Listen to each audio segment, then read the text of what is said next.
దర్శక ధీరుడు రాజమౌళి ప్రస్తుతం తెలుగు కథానాయకులలో అత్యంతగా ఇష్టపడేది జూనియర్ ఎన్టీఆర్ ని అని కొత్తగా చెప్పాల్సిన పనిలేదు.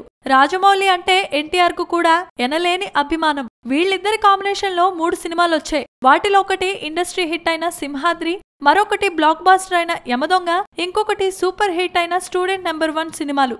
అయితే ఈ ఇద్దరు కలిసి సినిమా చేసి దశాబ్దం దాటిపోయింది. జక్కన్నతో మళ్లీ ఒక సినిమా చేయాలన్న తన కోరికను ఎన్టీఆర్ మళ్లీ బయటపెట్టినా జక్కన్నకే వీలు చిక్కటం లేదట. బాహుబలి కోసం 5 ఏళ్లుగా అంకితమైపోయి ఉన్నాడు రాజమౌళి. మళ్లీ వీళ్ళిద్దరి కాంబో ఎప్పుడు తెర మీదకు వస్తుందో కానీ ఐఫా అవార్డుల వేడుక సందర్భంగా ఏర్పాటు చేసిన బాహుబలి VR స్టాల్ దగ్గరికి వచ్చిన తారక్ బాహుబలి కత్తి డాలు పట్టి ఫోటోలకు ఫోజులివ్వడం అందరి దృష్టిని ఆకర్షించింది.